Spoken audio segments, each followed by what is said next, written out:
Bonsoir à tous. Je suis Antoine. Gabriel, tu sais quoi? Aujourd'hui, je me suis réveillé et j'ai pensé à quelque chose d'important.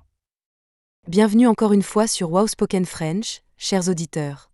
Antoine, qu'est-ce qui t'a fait réfléchir ce matin? Eh bien, hier soir, je ne pouvais pas dormir. J'étais dans mon lit et mon esprit ne s'arrêtait pas. Je pensais à mon travail, à ma famille, à tout. C'était comme un train qui ne s'arrête jamais. Oh, je comprends totalement. Moi aussi, parfois, je reste éveillé la nuit. Mais dis-moi, qu'est-ce que tu faisais exactement? Tu pensais à des problèmes. Oui, exactement. Je pensais, et si je perds mon emploi? Et si ma voiture tombe en panne? Et si? C'était une spirale sans fin. C'est intéressant que tu mentionnes ça. Parce que justement, ce matin, j'ai lu quelque chose de fascinant. Il y avait un article qui parlait de la différence entre s'inquiéter et agir. Ah oui? Raconte-moi ça. Parce que franchement, hier soir, je me sentais complètement bloqué. Je ne savais pas quoi faire. Alors, écoute bien. L'inquiétude, c'est quand on pense encore et encore à un problème, mais on ne fait rien. C'est comme tourner en rond dans sa tête. Oui, c'est exactement ça. Mais alors, comment on sort de ce cercle? Comment on passe de l'inquiétude à l'action? Bonne question. Et d'ailleurs, chers auditeurs, je vous pose la même question. Quand vous êtes inquiet, qu'est-ce que vous faites généralement? Écrivez-nous dans les commentaires. On adore lire vos expériences. Alors Gabriel, quelle est la solution? J'ai vraiment besoin de savoir. La première chose, c'est de comprendre que l'inquiétude est normale. Tout le monde s'inquiète parfois. Ce n'est pas un problème d'être inquiet. D'accord. Donc je ne dois pas me sentir mal parce que je m'inquiète. Exactement. Le problème commence quand l'inquiétude nous empêche de bouger, de faire des choses. C'est là qu'on doit changer notre approche. Je vois. Mais concrètement, qu'est-ce que je peux faire quand je me sens inquiet? Première étape, prends un papier et un stylo. Oui, un vrai papier. Pas ton téléphone. Écris exactement ce qui te préoccupe. Attends, tu veux dire que je dois écrire mes inquiétudes sur un papier? Oui, parce que quand les pensées sont dans ta tête, elles sont confuses et grandes.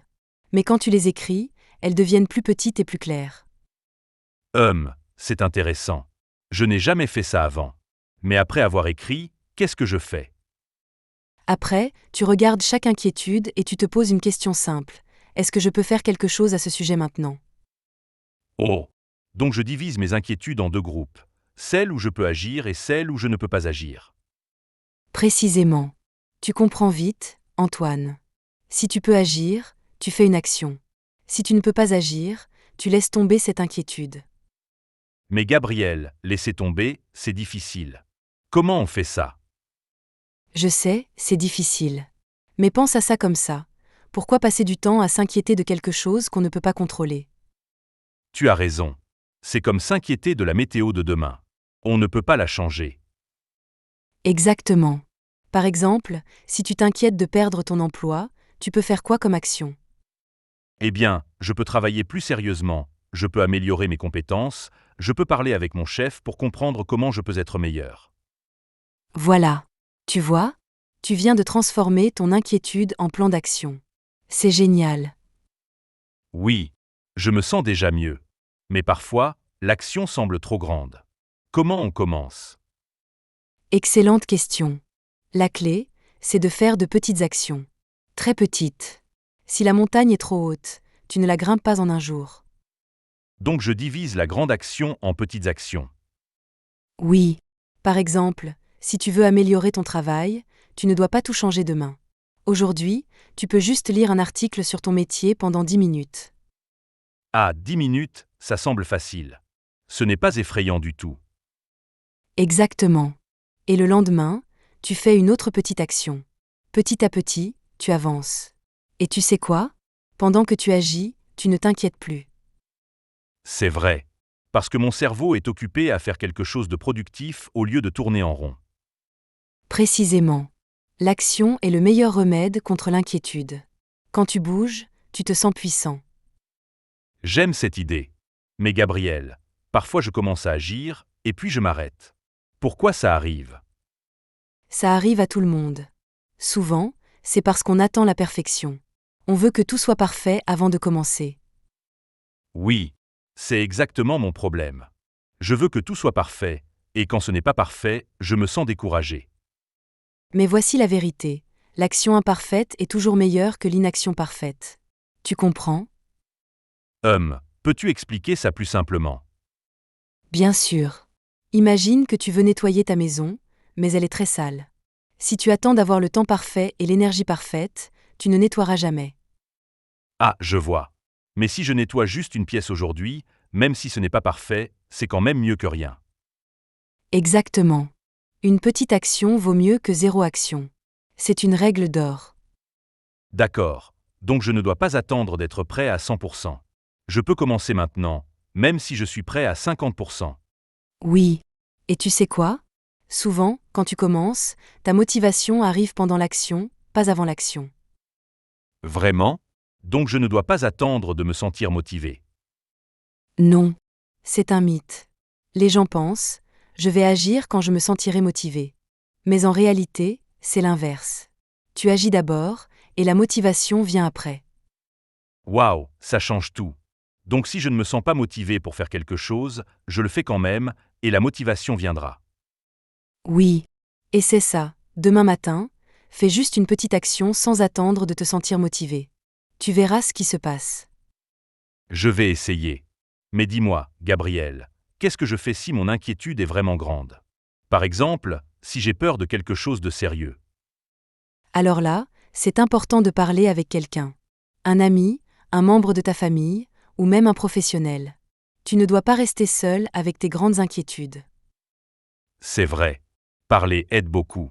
Parfois, juste dire à voix haute mon inquiétude la rend moins effrayante. Exactement.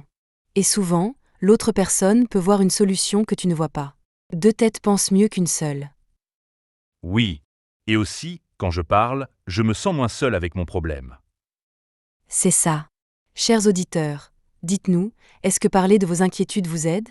Avec qui aimez-vous parler quand vous êtes inquiet? Écrivez-nous dans les commentaires. Bon, Gabriel, résumons tout ça. Qu'est-ce qu'on a appris aujourd'hui sur comment remplacer l'inquiétude par l'action? D'accord. Première leçon, écris tes inquiétudes sur papier. Ça les rend plus claires et plus petites. Deuxième leçon, demande-toi si tu peux agir sur cette inquiétude. Si oui, fais quelque chose. Sinon, laisse tomber. Troisième leçon, commence avec de petites actions. Tu n'as pas besoin de grimper la montagne en un jour. Quatrième leçon, ne cherche pas la perfection. Une action imparfaite vaut mieux qu'aucune action. Cinquième leçon, n'attends pas la motivation. Agis d'abord, et la motivation viendra pendant que tu agis. Et sixième leçon, si ton inquiétude est très grande, parle avec quelqu'un. Tu n'es pas seul. Parfait. Tu vois, Antoine, ce n'est pas si compliqué finalement. L'important, c'est de bouger. Oui, je me sens déjà mieux. Ce soir, je ne vais pas rester dans mon lit à penser. Je vais écrire mes inquiétudes et faire un plan. Excellent. Et tu sais quoi? Demain, tu te réveilleras et tu te sentiras plus léger parce que tu auras agi. J'espère. Mais dis-moi, est-ce qu'il y a d'autres astuces que tu connais pour gérer l'inquiétude? Oui. Une astuce simple. Quand tu te sens inquiet, bouge ton corps. Fais une promenade, danse, fais du sport. Le mouvement physique aide ton esprit. Ah oui, c'est vrai. Quand je marche, je me sens toujours mieux. Mon esprit devient plus calme. Exactement. Ton corps et ton esprit sont connectés. Si ton corps bouge, ton esprit se détend.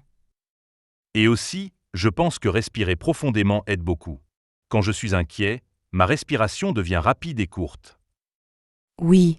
La respiration est super importante. Prends 3 grandes respirations lentes, et tu verras, ton inquiétude diminue un peu.